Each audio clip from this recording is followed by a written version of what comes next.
What's up, guys? We're finally back. I don't even know when the last video was.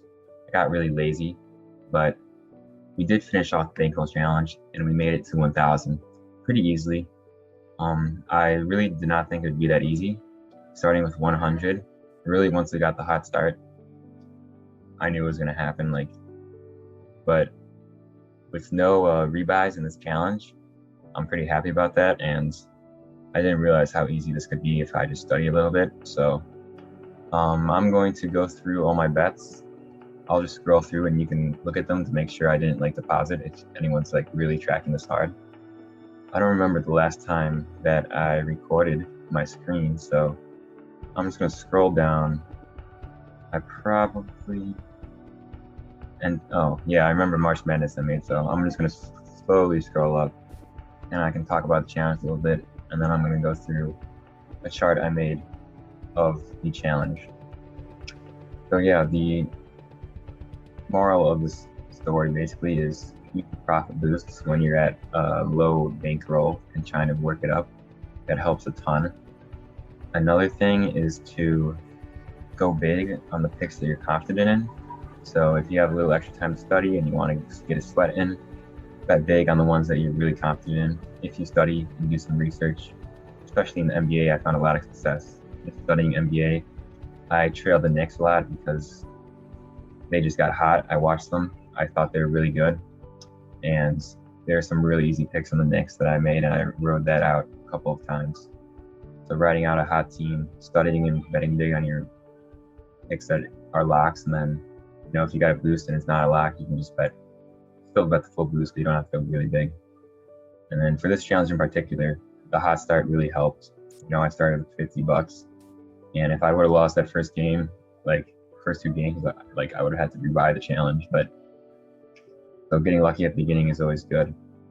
But if you don't if you're not running a real challenge, I recorded this for fun, and so I went big with my initial roll, which is not smart. So you should always work up slowly. You should never really bet over 50% of your roll, which is contradictory because I did do that for the challenge. But it depends on your risk tolerance. If you're willing to rebuy, you can start off with the max bets. At least DraftKings allows $50 max bet for most of their boosts. So if you have a high risk, you can start that, but you shouldn't really bet 50% of your roll in one bet ever. So yeah, we got our balanced over 1K, and next I did plot it to go through. I made 117 bets total.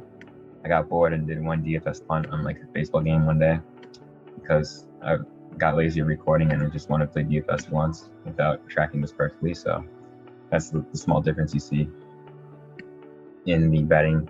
This wasn't a real sports bet, so still made it over 1K with that. And then I got this nice little graph I wanted to go over. So as you can see, we started off at 100, and getting it up from 100, that's the hardest part. Once it got up, it was smooth sailing. And we can see there is a couple big downswings. So dealing with the downswings is another one of the biggest challenges if you're trying to replicate something that I did. Because once you lose a couple, you're like, oh shit, I was at 600. And then I dropped down to, what is this, 350, 325. I dropped down to 325, so went almost minus 100, went almost minus 300 here. And that can be pretty demoralizing, and you might want to put a massive bet there to get back up. But as you can see, the climb back up was not fast. Every little dot here represents one bet. So I made multiple bets to get back up for my first downswing. Not many huge bets. As you can see, one of the biggest bets right here, you can see the size of the bets based on how big the increase is.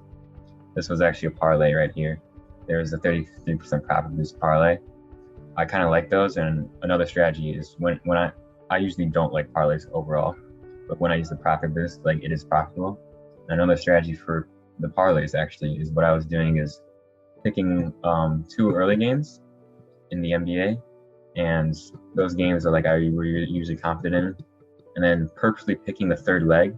If I wasn't confident in the third leg, I purposely picked the third leg to be a late start game, one of the 9 p.m. games, one of the West Coast games, so that if the first 2 legs hit, you can just hedge the third leg So it's really like a 2-leg parlay, but you get that boost so you can hedge the third leg.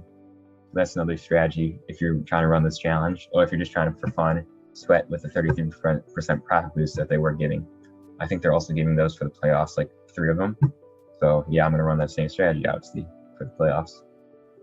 And then yeah, I got pretty lazy, so I didn't make any YouTube video on this for a couple of weeks. As you can see, I actually popped way up to 1200. Like, that was pretty hype. I got up to 1200.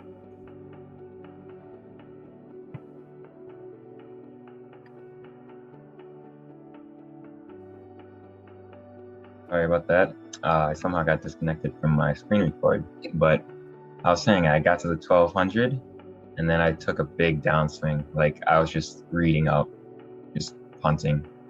And I went from what, 1200 to 750. So that is, if I could do math, a $500 downswing, which is half of the friggin' challenge.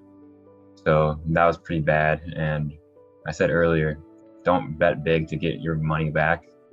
But I found something I was pretty confident in, and I put like a $200 bet, which was really risky, which luckily got back. Like, that's just showing the luck I have had in this challenge. But that also goes to my other rule: bet big on something that you are confident in. So yeah, that's basically all I had to say for this challenge. My next thing I was going to say is, should I continue this to try to do a 1K to 10K challenge, or should I just put this all in the crypto? Drop a comment below as what I should do. Like, I have other fiat to use on crypto, so I'll probably keep the roll, but you know, should I put this all in crypto? That could be a nice 20x with doing no work. I won't have to study at all, you know.